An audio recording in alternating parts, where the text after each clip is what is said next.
Let me paint a picture for you, and you tell me if it sounds familiar. It's the week before your vacation. You've had this trip on the calendar for months. And instead of feeling excited, where are you? You're at your desk at 8 o'clock at night, 3 nights in a row, trying to get ahead. You're telling yourself that if you just push hard enough this week, you can leave with a clean plate. And then you come back from vacation. And that first day back is a blur of digging out from everything that's piled up while you were gone. The voicemails, the emails, the hey, real quick from 3 different attorneys before you've even put your bag down.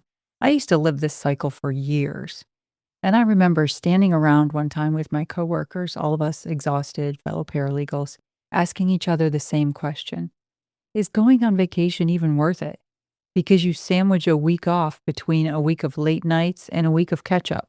And then it stops feeling like you even had a break. It just feels like you moved the stress around. So here's my promise for the next 10 or 15, 20 minutes.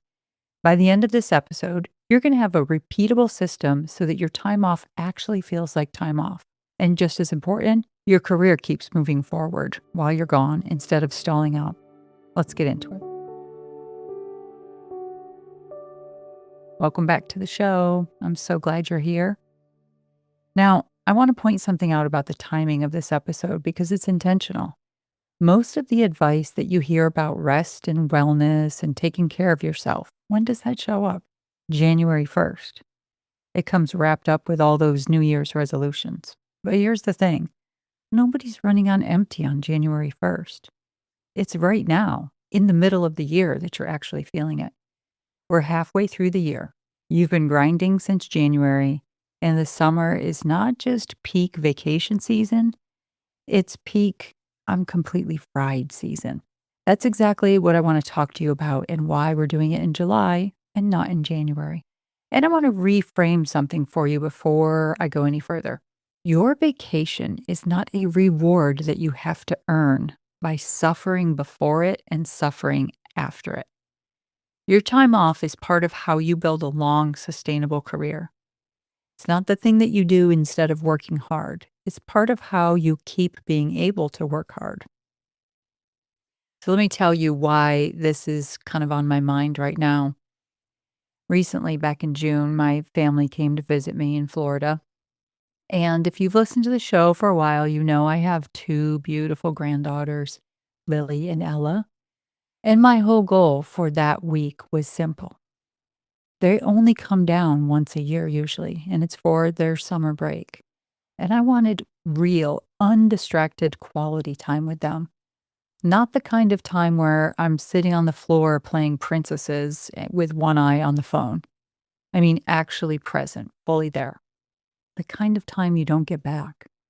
And I want to be honest with you about how a week like that used to go for me for most of my career. It would have meant exactly what I described at the top of the show, the scramble before, the late nights trying to get ahead, while I was on vacation, I'll just check my email once a day, turns into an hour every single morning, hunched over my phone in the other room while everyone else was off doing their thing. But this time was different. And I want you to hear me on why it was different, because that's the whole point, right? It's not different because the work was lighter that week. The work's never lighter. It was different because I finally had systems in place instead of just relying on my willpower not to grab my phone. And that changes everything. I got my week with Lily and Ella and Amanda and Kayvon. I got the actual week, the present one.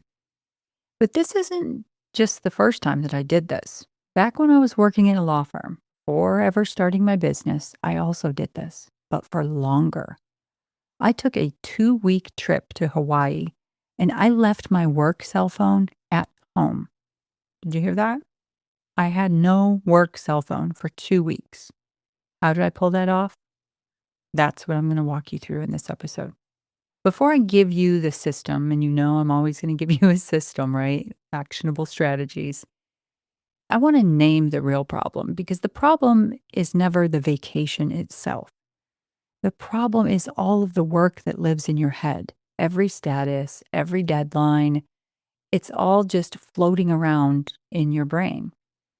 So when I left, leaving meant doing this frantic brain dump on the way out the door. And coming back meant a frantic reconstruction of everything that I dumped. The fix is to get the work out of your head and into a system that covers you while you're gone. And that's actually how I remember it.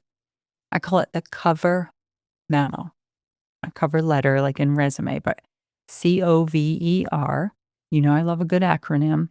All right, let's walk through it. So the cover memo is one short document that you're going to build before you leave. You're building it for whoever is covering your files while you're out or for some emergency that might come up. And here's a little secret. You're also building it for yourself because it's the thing that lets you walk away with a clear head. So let me walk you through each letter. C is for current status. This is just one or two lines per active file on exactly where things stand as of today. This isn't a novel, just enough that someone could pick up the file and know where you left it. For example, we're waiting on the signed agreement from the client. Drafts are done, sitting with the attorney for review. That's it. The goal is that nobody's guessing on the last action taken or the next action that needs to be taken. O is for open deadlines and dates. This is anything that's due while you're out. You're flagging it clearly by the date. This one matters so much because this is the piece that prevents that 9 p.m. panic where you sit up straight on vacation going, wait, did anybody file that? When it's written down with the date right next to it, you don't have to carry it around in your head anymore. You can let it go because you know it's handled. All right, V is for VIPs and contacts. This is who to reach for what. The attorney on each matter, the client contact, opposing counsel, the preferred vendor, names and numbers right there. Because the last thing you want is for the person covering for you to have to go digging through the files just to figure out who to call. So make it easy for them. And they will make it easy for you when you get back. Now, if you've been through litigation boot camp, this part is already done for you. You just point them to the location of your master casebook for each active file. E is for escalation rules. Now, I'm going to slow down here for a second because this letter is the one that I think matters the most. And I want to talk to you about it in two different ways. So, for some of you listening, you have people working under you. Either maybe you manage a team or you've got a junior paralegal or an assistant. If that's you, then escalation rules means exactly what it sounds like. You spell out who handles what while you're gone, and at one point, something gets bumped up the chain. That's the literal version, and that's how I use it now in my work. But for most of you, this is what I really want you to hear, because most of you maybe don't have anyone working under you. This is the part that I think is the hardest part of taking a real vacation. It's not the logistics, it's giving yourself permission to be unreachable. So, your escalation rule is really about deciding in advance what counts as a true emergency that's actually worth a call to you, and what can simply or quietly just wait until you get back. Almost nothing is a true emergency. Almost everything can wait a week. The fire that feels like it has to be put out today, most of the time, it can be put out a week later. When you decide your escalation rules before you leave, you take yourself out of being the default contact person. You're not sitting there all week wondering if you should check. You already decided. You drew the line on purpose when you were thinking clearly instead of caving to buzzing of your phones, right? Especially when you're 3 margaritas in. So this is your permission slip. You're allowed to be unavailable. That's not you being a bad paralegal. That's you being a professional who set the work up to run without you. And honestly, being the person whose files don't fall apart when you leave, that makes you look more valuable, not less. So remember that 2-week trip to Hawaii that I had? This is where the escalation rules came in. The team secretary had my itinerary and the hotel phone numbers and the dates that I was going to be staying at each one because we moved from different islands. If it was a true emergency that fit the escalation rules, which she had a copy of, She had a way to reach me, not the attorneys. They didn't have those phone numbers, just the secretary. So they had to go through her to get to me, and she was more inclined to follow the escalation rules. All right, R is for reference. This is where everything lives: the file path, the shared folders, the logins, the templates that they're going to need. This is your "you won't have to call me to ask where something is" section. You think through it once, you write it down, and then nobody has to interrupt your week to find a document. Now, that being said, that's assuming that you already don't have systems set up at your place, right? This is assuming that maybe your files run different from another team's files because your attorney wants things a certain way. Hopefully, maybe people are all moving towards, shouldn't we run all of the files the same way for this particular practice area? But that's a whole other episode. So that's the cover memo: current status, open deadlines, VIPs and contacts, escalation rules, and reference. And here's a tip: build this as a template one time. Then before each trip, you're not starting from scratch. You're just updating it. It takes the whole thing from this dreaded chore down to maybe 15 or 20 minutes before you walk out the door. Okay, so the cover memo handles the way out, but everybody forgets the other half, the way back in, because that Monday dread, that's part of the problem. So let me give you a few steps for coming back. Step one: the hidden buffer day. Now, I didn't start doing this until after I left law firm life and started my own business, but I do it now. So, for those of you who get an email from me that says I'm out of office on my last day, that's usually not true because I set my out of office message to say that I'm back one day later than I actually am. So if you return for real on Monday, your auto reply says you're back Tuesday. That gives you a quiet catch up runway on Monday where nobody is expecting an immediate answer from you yet. It's the single easiest thing on this whole list. And it might be the one that saves you the most sanity. Now, this doesn't mean that you have to ignore urgent emails. It just means you have breathing room to not respond to every email, and people aren't expecting an immediate response from you. That's what's most important. They're not expecting you to respond because they think you're still out. Step two: triage. Don't do it. So your first morning back, now this is just the morning, not the whole day, but your first morning back, the first few hours of your morning, this is for sorting, not solving. I want you to go through that inbox and that pile that's on your desk from stuff that came in and put everything into 3 buckets: urgent, to do this week, and delete/delegate. That's it. All you're doing is categorizing. You're not clearing the pile. Because if you try to handle every item the second you see it that first morning, you're going to be underwater by 10 a.m. So sort first, then work the urgent bucket that afternoon. Then the rest has a home now, right? To do this week, to delete or delegate. Step 3, protect that morning. No meetings, no brand new projects before lunch, nothing for that morning, so that you can re-enter on your terms.